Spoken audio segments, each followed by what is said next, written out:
Hi, this is Tammy Patzer, and I'm excited to welcome back Dezi Koster. Dezi is a Trivedi healer who is committed to applying her gift of harnessing, transmitting, and infusing life force energy into living organisms and non-living materials anywhere in the world through her thought intention to transform and optimize the potential of their inherent nature. And I'm going to leave it at that for now because we really have an interesting topic today. And first of all, I wanted to ask everyone, have you ever failed? So Dezi, I'll let you take it over because I'm chuckling to myself because I mean, if I look at my life and, how many times I have started something and failed at it miserably. But the good news is I'm still here and obviously I'm still alive. So I haven't done anything that has failed to that level. But let's talk more about failure and what it really means for people to fail. Yeah, I'd be delighted. So I agree. Every single person on this planet has failed at something. That's if we look at ourselves, even from little tiny babies, when we are born as human beings, we don't even have the capacity to hold our own head up. We are so frail and weak from the time we're born.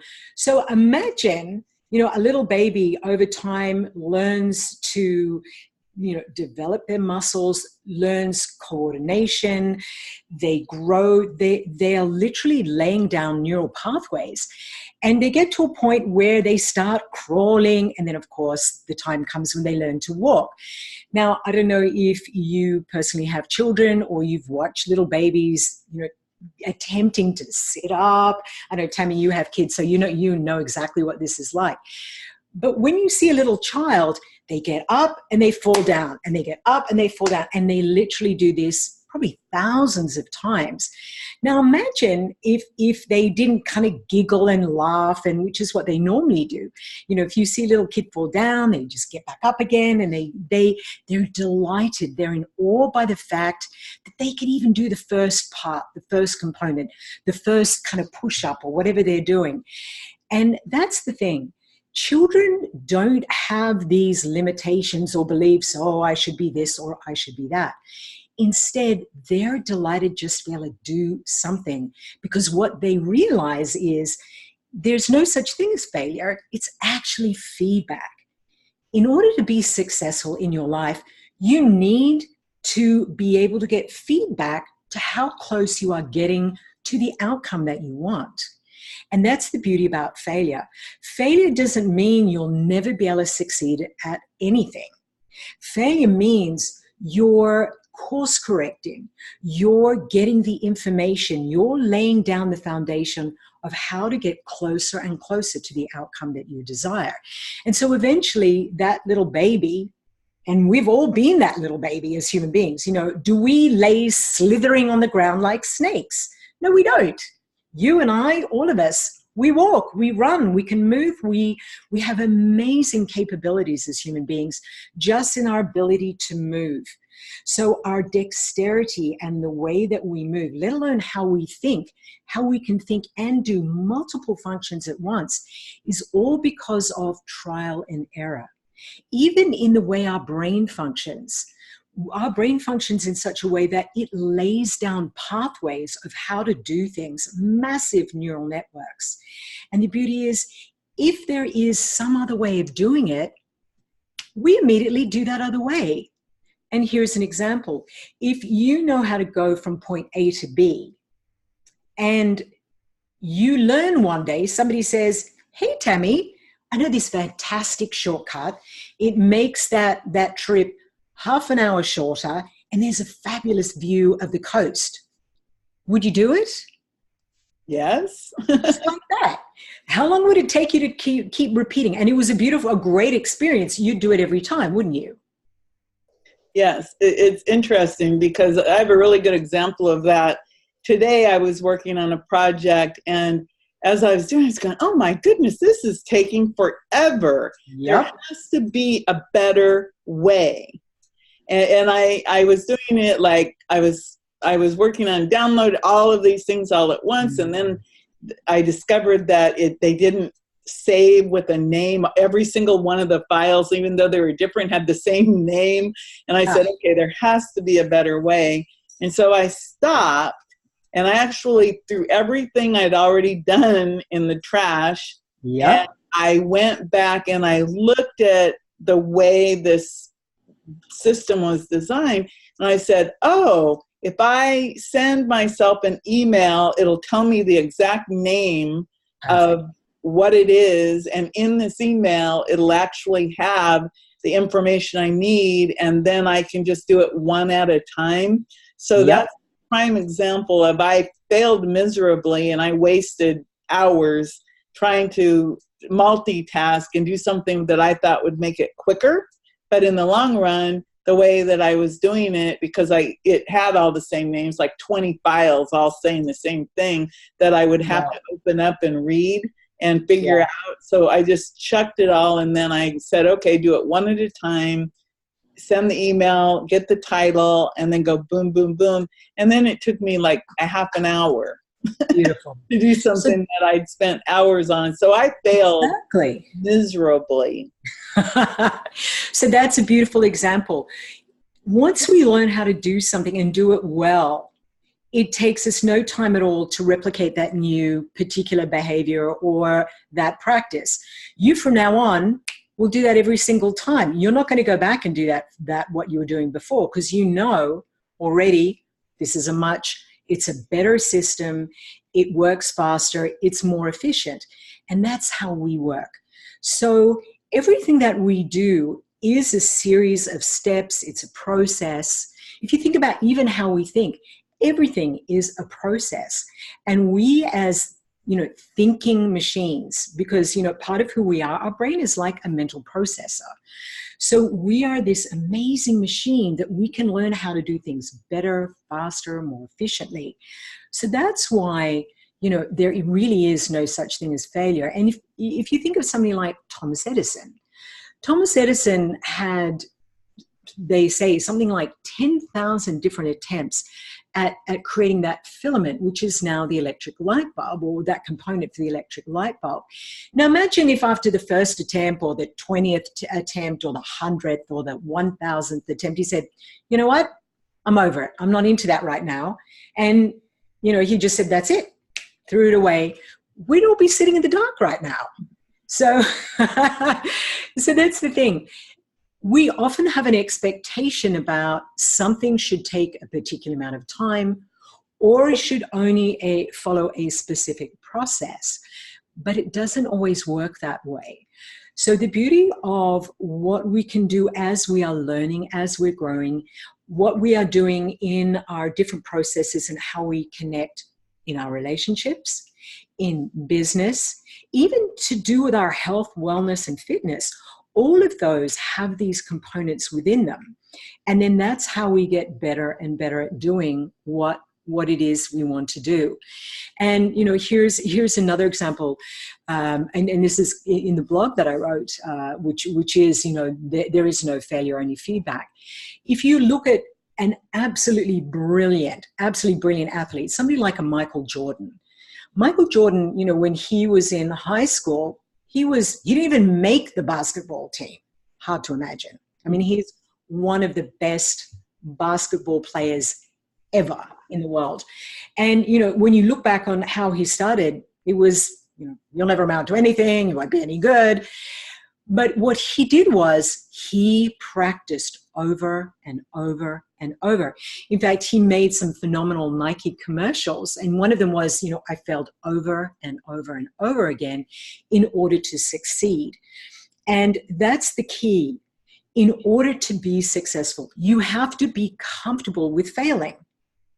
The other day, I was with a friend of mine, and for the very first time, I did a live streaming on something called Twitch. I've never done it before. And, you know, I've done some live streaming before, but you get there might not be anybody in the audience.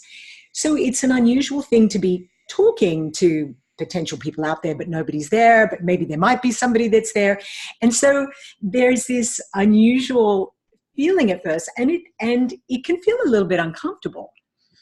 Nonetheless, in order to get good at doing that and to get a following and to get people and to interact, you have to be willing to fail.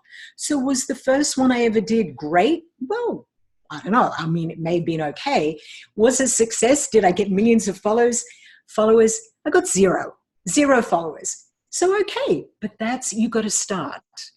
You have to start somewhere. And I would rather be able to go, okay, when you're looking at what you're doing, have a look and be honest with yourself and look at, what did I do that was really good?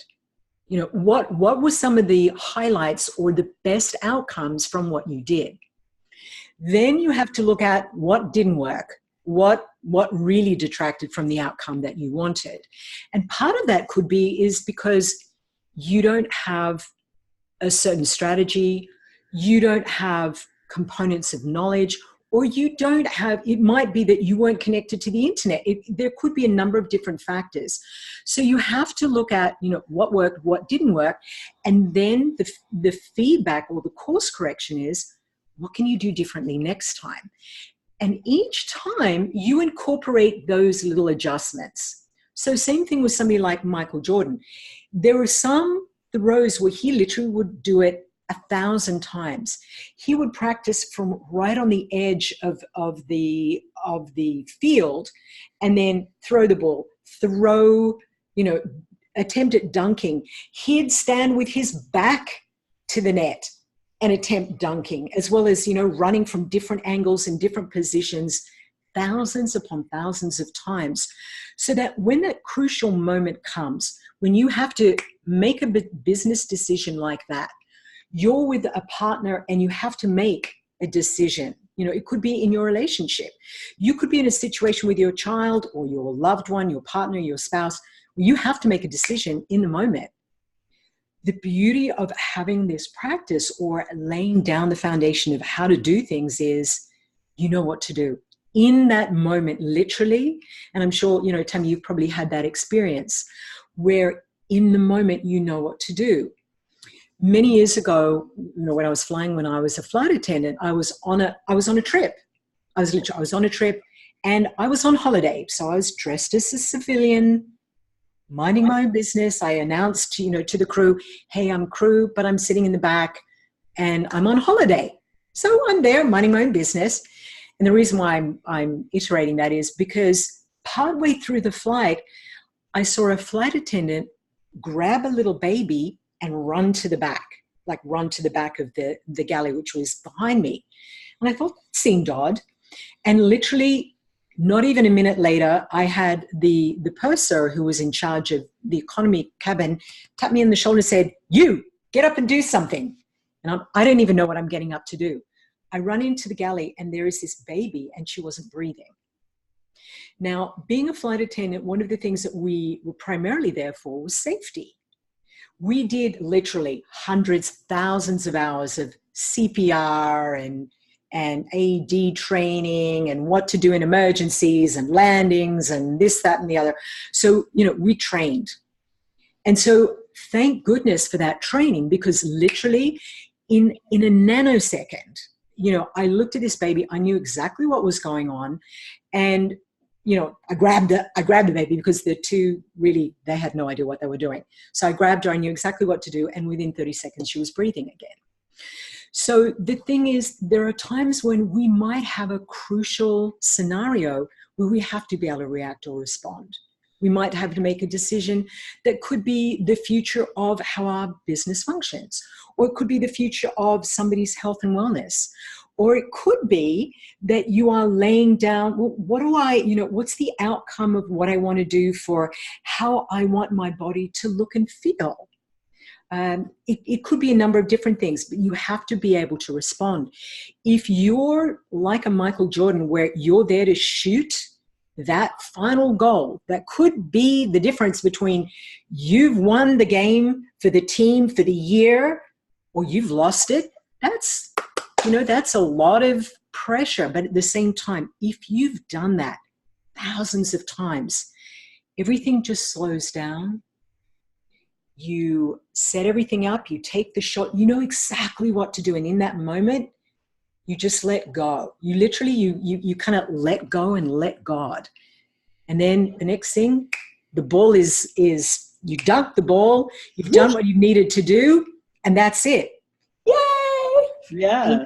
And that's the beauty of it. So that is the key. You have to be able to fail. You have to be able to be comfortable. Even if you fall down, I would say most people have learned to ride a bike. Did you learn to ride a bike when you were a kid? Yeah, believe me, and my bicycle was too big and I fell down. One time I went, let's say I chose to go down a hill that was a little bit too big and I hit a clump of grass and I got pushed off the bike and I got hurt really bad. And it was mainly because I was too little for the bike. It was a big bike and I was a little kid. Yeah. But I did I got back on the bike. I bucked off of a horse and you got to get back up on the horse. Yes, you do. Been there too. That happened. When you're driving, if you ever have a car accident, you got to drive away. You have to get back into the driver's seat, drive again. I mean, there's so many things that happen. You get fired from your job. That's very humiliating to actually be fired from a job because sometimes you're not a good fit for a company, or sometimes you have to. One time I gave notice and they escorted me to the door. Oh, goodness. But failure, it's so interesting when we think about failure, especially in this business sense, and even relationships. I mean, think about all of the relationships you've had and, they laugh about it. They say, oh, you got to kiss a lot of frogs, but the thing about on that adventure to wherever you are, that will it take 10,000 tries? What if you gave up at 9,999? Exactly. It's just like my radio show, Women Innovators. Before I figured out how to make money with it, I had done more than 150 interviews. That's a lot of interviews because if you think about it, it's 150 hours. But if you add all the other hours that you put in, prepping and trying to figure out a system, and I almost gave up. And right when I was at that moment of, maybe this isn't going to work. It is enough for me. I said, dear God, please give me the idea so that I can figure this out and make some money. Boom. And all of a sudden I had an idea that actually turn into a money-making proposition instead of me just talking to people. So I think that it is, we have to accept failure, and there's so much that goes with failing too, the shame, the embarrassment. To get back up, sometimes you lose your dignity.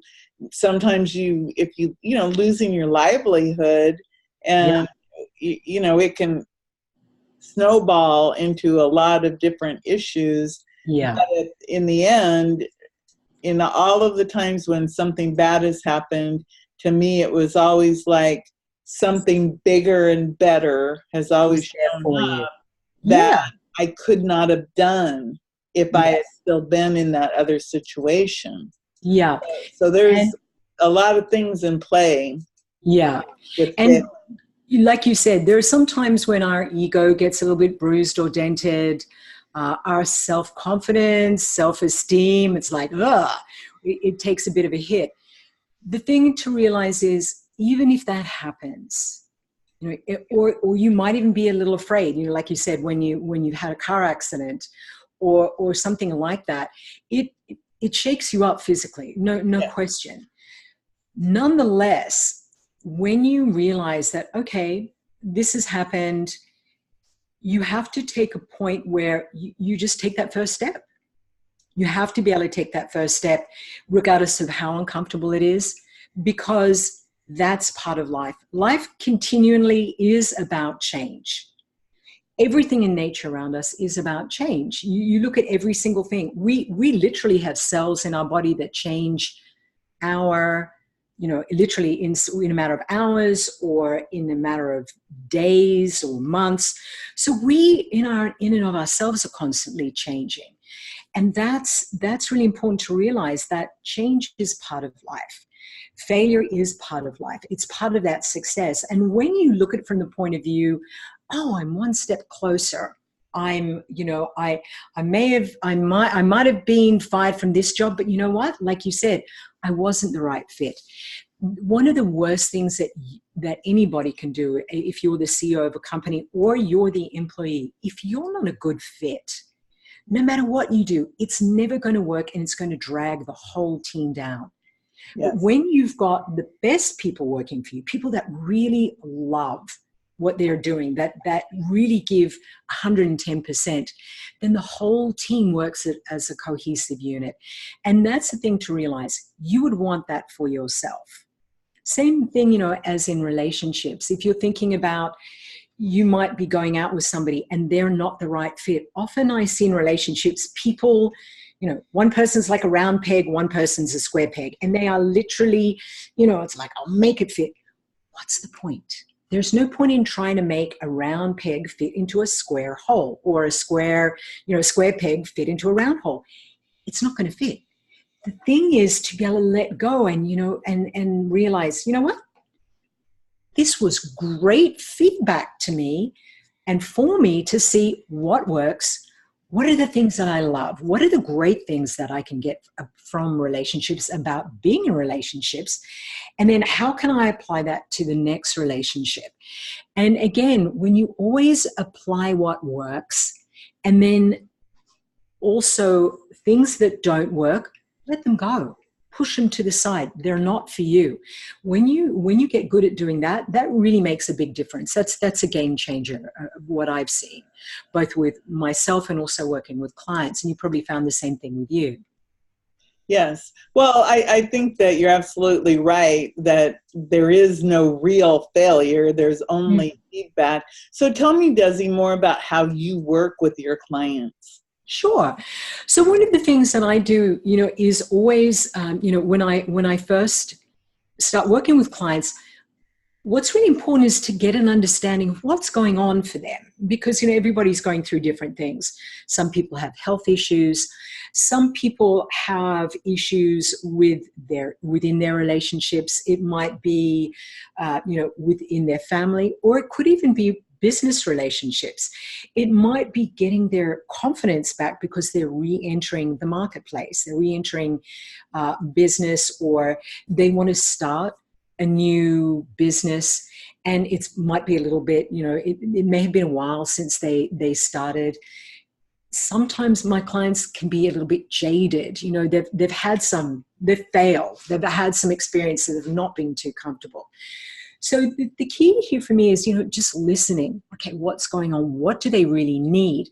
And then the next thing is having them just be able to speak about what's going on, so that they know that they're actually being heard, and whatever's going on, there's no judgment going on. They feel like they're held, which is really important.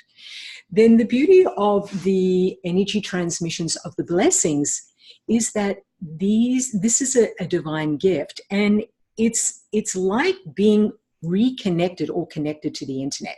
If you think of, and we've chatted about this before, often when we are experiencing difficulties or failures, challenges, obstacles, that, it feels like we're doing this. We feel like we're struggling. We're hitting a wall and we can't seem to get through it. We feel like we're stuck.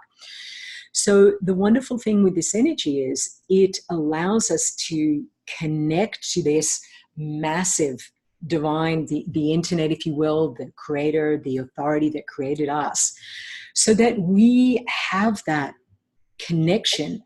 And then that allows us to function at an optimal level, a higher level. Again, it's a little bit like if you're stuck at ground zero, if you're stuck at the ground, you may not be able to see opportunities or see things from a higher perspective. And that's part of the reason why we get stuck. But when we get more optimized, or when we have this energy underneath us, it's a little bit like getting wind under our wings. It's like we raise up a bit, and then we get a higher, clearer perspective. We're able to relax more. There's less anxiety. There's less fear of the future. There's less worry and stress, because that's part of what it does as well. It helps to just separate us or remove that level of stress, that layer of anxiety. Then we have greater clarity. We're able to focus better. And then when we have that, then we can get a better perspective, a better lay of the land. And we can see those opportunities, because, when we're stressed, when we're struggling, we're a little bit like this. We have blinders on. We can't see. But as soon as you take that away, it's like we have this almost, 360-degree view of what's going on. And then it's like, oh, wait a minute. There's an opportunity. I didn't see that. Oh, wait a minute. Here's a process I didn't realize I could have done that's going to make this faster, more efficient, just like with you, with the emailing that information to yourself. So all of a sudden we have greater clarity and we're able to see things. We find that our quality of sleep is better. We just overall have our level of health is better. And that in and of itself is huge too, because when we feel better, when we have less worry and struggle, just our quality of life overall is much better. We have less inflammation in our body. We have greater immunity. So these are all of the things that get boosted when we get these energy transmissions. And the beautiful thing is we've got science that verifies and validates some of these outcomes. So by doing that, we're able to function much more easily. Things become more effortless. Then we enjoy life. And really that's, life is about enjoying. And to me, that's the most important thing. Having good quality of life and being able to enjoy life is the greatest gift. So that's the thing that I get to see when I work with clients, is to be able to listen to them, hear what's going on, and for them to have that amazing experience afterwards. Wow. So everyone, you can go to DeziKoster.com and you can read more about the science. You can read the blogs. And you also have an ongoing newsletter, too, that they can sign up to receive, that gives them a lot more information. And I think the best thing to do, and this is my personal opinion, is to actually reach out and call Dezi, make an appointment to get a consultation, talk for 15 minutes or so, so that she can, have a conversation and find out what you're looking at and what your needs are. And that way, she can customize a plan, because the beauty of the energy, Dezi, it seems to me, is that no matter who you are or what it is that you're dealing with, it can be applied to you personally, and also to business, plants, animals, agriculture, livestock, and other things. So it's something that I think it really bears taking a few minutes to talk to you to find out more. And like you said, the thing is, I absolutely offer, when people come on my website and they want to learn more, they can get a free 15-minute consultation with me. And that way, like you said, we can find out, is this a fit for them? Great. If it's not a fit, not a problem. I might be able to refer them on to something else or someone else.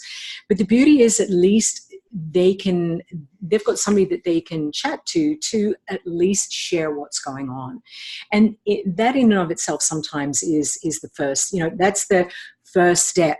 If you've had some struggles or some failures, the first step is, is often the most difficult. And by doing that, you've taken that first step, and that certainly knocks the edge off it, that's for sure. And it also, I think, obviously, as everyone can tell, Dezi's really easy to talk to. and again, you think about it, especially if you've had a lot of failures in your life, maybe you just need a fresh perspective on where maybe those failures were the foundations for your greatness, and maybe you're just one step away. And that's something I think Dezi, you could certainly help someone to see that their failures are only feedback, because sometimes it takes that fresh pair of eyes and ears to hear and to see that, gee, if you look at your life, you can see that there's an unfolding there. And I think this topic about failure being feedback is really important. So I really appreciate your time, Dezi. Thank you. Well, as always, it's fabulous chatting with you, Tam. I always love our conversations. And, it really, the thing is, like I said, when you look, all of life is about growth. All of life is about how we become the best version of who we are. And that's a huge gift. It really is. And by doing this and getting this energy, it's giving yourself the gift that, not only is for you, but it ripples out to your family. It ripples out to people closest to you. So it's a gift that really keeps on keeping on. So it's very cool. Wow. So everybody definitely go check out DeziKoster.com, and you can find out more there. And that ripple effect, it is a real thing. So thanks for reminding me about that. So everyone, DeziKoster.com. This is Tammy Patzer. Go make it a beautiful day.